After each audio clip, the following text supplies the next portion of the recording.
കേരളം കണ്ട ക്രൂരമായ ഒരു കൊലപാതകത്തെ ഓർമ്മിപ്പിക്കുന്ന ദിവസമാണ് ഡിസംബർ 1. യുവമോർച്ചയുടെ സംസ്ഥാന വൈസ് പ്രസിഡന്റായിരുന്ന KT ജയകൃഷ്ണൻ മാസ്റ്ററെ അദ്ദേഹം ജോലി ചെയ്യുന്ന UP സ്കൂളിലെത്തി ക്ലാസ് മുറിയിൽ കയറി സ്വന്തം വിദ്യാർത്ഥികളുടെ മുന്നിലിട്ട് വെട്ടി നുറുക്കിയ സംഭവം നടന്നിട്ട് ഈ ഡിസംബർ 1-ന് 25 വർഷം തികയുകയാണ്. കണ്ണൂരിലെ CPM പാർട്ടി ഗ്രാമമായ പാനൂരിലാണ് ജയകൃഷ്ണൻ മാസ്റ്റർ ജോലി ചെയ്തിരുന്ന ഈസ്റ്റ് മൊകേരി UP സ്കൂൾ. പൊതുവെ രാഷ്ട്രീയ ഭേദമന്യേ എല്ലാവരോടും നല്ല ബന്ധം പുലർത്തിയിരുന്ന വ്യക്തിയായിരുന്നു ജയകൃഷ്ണൻ മാസ്റ്റർ. 1999 ഡിസംബർ 1-ന് ആ വിദ്യാലയത്തിൽ അന്ന് 6ാം ക്ലാസ്സിൽ പഠിച്ചിരുന്ന കുട്ടികളുടെ മുന്നിലിട്ടാണ് CPM പ്രവർത്തകർ ജയകൃഷ്ണനെ വെട്ടിനുറുക്കിയത്. മൃതദേഹത്തോട് പോലും അനാദരവ് കാട്ടുന്ന രീതിയിൽ കൊല നടത്തിയവർ പെരുമാറിയതായും പറയുന്നുണ്ട്. ആ കാഴ്ചക്ക് ദൃക്സാക്ഷികളായ 16 കുട്ടികൾ കടുത്ത മാനസിക സംഘർഷത്തിലായിരുന്നു. അവരുടെ മാനസിക നില ഇന്നും ശരിയായിട്ടില്ല എന്നാണ് പറയുന്നത്. അന്നത്തെ 5ാം ക്ലാസ് വിദ്യാർത്ഥിനിയായ പാനൂർ സ്വദേശി ഷസീന കഴിഞ്ഞ വർഷം ആത്മഹത്യ ചെയ്തിരുന്നു. വിട്ടുമാറാത്ത മാനസിക സമ്മർദ്ദം മൂലമാണ് ഷസീന ജീവൻ ഒടുക്കിയതെന്നാണ് BJP ജില്ലാ പ്രസിഡന്റ് ഹരിദാസ് പറയുന്നത്.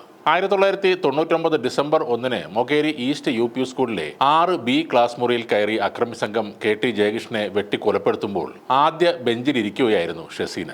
ആ സംഭവത്തെക്കുറിച്ച് ബന്ധുക്കൾ പറയുന്നത് ഇങ്ങനെയാണ്. ഷസീനയുടെ യൂണിഫോമിലും പുസ്തകത്തിലും ചോരത്തുള്ളികൾ തെറിച്ചു വീണിരുന്നു. നിലവിളിച്ചുകൊണ്ട് അന്ന് വീട്ടിലേക്ക് ഓടിക്കയറി വരുമ്പോൾ വീട്ടിൽ നിന്ന് മാത്രമല്ല പേടിപ്പെടുത്തുന്ന ഓർമ്മകളിൽ നിന്നും പിന്നീട് പുറത്തിറങ്ങാൻ അവൾ ഏറെ കാലമെടുത്തു. പിന്നീട് അവൾ സ്കൂളിൽ പോയതേയില്ല. മൊകേരി രാജീവ് ഗാന്ധി ഹയർ സെക്കൻഡറി സ്കൂളിൽ ചേർത്തെങ്കിലും പഠനം തുടരാൻ കഴിഞ്ഞില്ല. ആൾക്കൂട്ടത്തെ കാണുമ്പോഴുള്ള ഭയമായിരുന്നു പ്രധാന കാരണം. അപകട വാർത്തകൾ അറിയണ്ട, ആംബുലൻസിന്റെ ശബ്ദം സഹിക്കാനാവില്ല, ഉത്സവ പറമ്പുകളിലോ കല്യാണ വീട്ടിലോ പോവില്ല.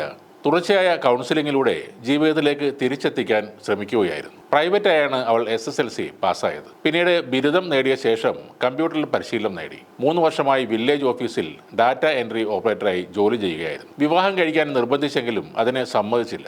വാർഷിക ദിനത്തിൽ KT ജയകൃഷ്ണന്റെ ഫോട്ടോ സമൂഹ മാധ്യമങ്ങളിൽ ഇടുന്നതിനെ ഷസീന അങ്ങേയറ്റം എതിർത്തിരുന്നു. മരിക്കണമെന്ന് ഇടയ്ക്കിടെ പറഞ്ഞുകൊണ്ടേയിരുന്നു. തന്റെ ക്ലാസ്സിലെ അധ്യാപകന്റെ കൊലപാതകത്തിന്റെ ഞെട്ടിൽ നിന്ന് ഷസീന ഒരിക്കലും മുക്തമായിരുന്നില്ല. കൊലപാതകത്തിന് സാക്ഷിയായതിനു ശേഷം ഷസീനക്ക് വിഷാദ രോഗം ബാധിച്ചുവെന്നും 2021-ൽ ആത്മഹത്യക്ക് ശ്രമിച്ചിരുന്നുവെന്നും ബന്ധുക്കൾ മൊഴി നൽകിയതായി പാനൂർ പോലീസും പറയുന്നു. ജീവിതം മടുത്തിട്ടാണ് ആത്മഹത്യ ചെയ്തതെന്നും മരണത്തിന് മറ്റാരും ഉത്തരവാദികളല്ലെന്നും ഷസീനയുടെ മരണമൊഴിയിൽ ഉണ്ടെന്നും പോലീസ് പറഞ്ഞിരുന്നു. ഷസീനയുടെ പോസ്റ്റ്മോർട്ടം നിർവഹിച്ച കോഴിക്കോട് മെഡിക്കൽ കോളേജ് സംഘത്തിലെ അംഗവും ഫോറൻസിക് വിഭാഗം അസോസിയേറ്റ് പ്രൊഫസറുമായ ഡോക്ടർ TM പ്രജിത്തിന്റെ വാക്കുകളും ഇത് ശരിവെക്കുന്നുണ്ട്. 34 വയസ്സുള്ള സ്ത്രീ ആത്മഹത്യ ചെയ്തുവെന്നറിഞ്ഞപ്പോൾ ഞങ്ങൾ അതിന്റെ കാരണം തിരക്കിയിരുന്നു. ആ കുട്ടിക്ക് മാനസിക പ്രശ്നമുണ്ടെന്ന് ആദ്യം ബന്ധുക്കൾ പറഞ്ഞു. എന്നാൽ മറ്റ് ബന്ധുക്കൾക്കൊന്നും ഇത്തരം പ്രശ്നങ്ങൾ ഉണ്ടായിരുന്നില്ല. അങ്ങനെ അന്വേഷിച്ചപ്പോഴാണ് ക്ലാസ് മുറിയിലെ സംഭവത്തെക്കുറിച്ച് പറഞ്ഞത്. സംഭവം നടന്ന് 23 വർഷം കഴിഞ്ഞിരുന്നു. ഈ കാലം വരെയും കുട്ടി ആ സംഭവത്തിന്റെ ട്രോമയിൽ നിൽക്കുകയാണ്. സാധാരണ ഇത്തരം ഡിസോർഡർ ഉള്ളവർ ഇടയ്ക്ക് സാധാരണ മാനസിക നിലയിലേക്ക് വരാറുണ്ട്. എന്നാൽ ഷസീനയുടെ കാര്യത്തിൽ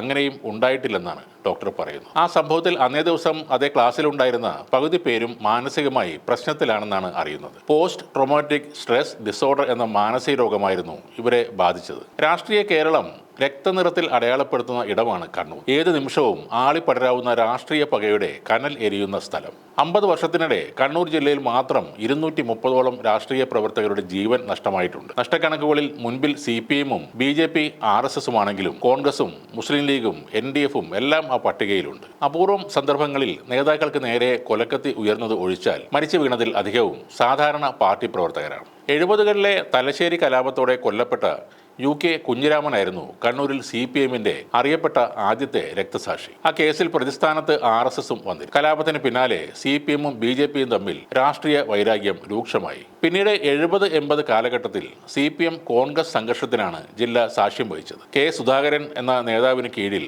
കോൺഗ്രസും ശക്തി പ്രാപിച്ചതോടെ ജില്ലയിൽ ഭീതി പടരുകയായിരുന്നു. 90കളിൽ കോൺഗ്രസിന്റെ സ്ഥാനത്തേക്ക് വീണ്ടും RSS കയറി വന്നു. ചോരക്ക് ചോര എന്ന നിലപാടിലേക്ക് ഇരുകൂട്ടരും എത്തിയതോടെ CPM RSS BJP സംഘർഷങ്ങൾ തുടർക്കഥയായി. വീട് ആക്രമിച്ച് ബന്ധുക്കളുടെ കൺമുന്നിലിട്ട് വെട്ടിത്തീർക്കുന്ന പുതിയ കണ്ണൂർ സ്റ്റൈലിന് തുടക്കമിട്ടത് സുധീഷ് വധത്തോടെയാണ്. പിന്നീട് രാമചന്ദ്രന്റെയും ധനരാജിന്റെയും വീട് കയറി നടപ്പാക്കിയതും ഇതേ കാട്ടുനീതി ആയിരുന്നു. എന്തായാലും BJP തുടർച്ചയായി കേന്ദ്രത്തിൽ അധികാരത്തിലെത്തിയതോടെ BJP RSS പ്രവർത്തകർക്ക് നേരെയുള്ള ആക്രമണങ്ങൾ കുറഞ്ഞു എന്നതൊരു സത്യമാണ്. അടിച്ചാൽ BJP-യും തിരിച്ചടിക്കും എന്ന വ്യക്തമായ സൂചന അവർ നൽകിയിട്ടുമുണ്ട്. അതുകൊണ്ട് തന്നെ കണ്ണൂരും പൊതുവെ ശാന്തമായി മാറി. തർക്കങ്ങളും വാഗ്വാദങ്ങളും ഇപ്പോഴും ഉണ്ടെങ്കിലും ചോരക്ക് ചോര എന്ന ആ പഴയ കിരാതമായ കാലത്തിൽ നിന്ന് കണ്ണൂരും ഏറെ ദൂരം മുന്നോട്ട് വന്നിരിക്കുകയാണ്.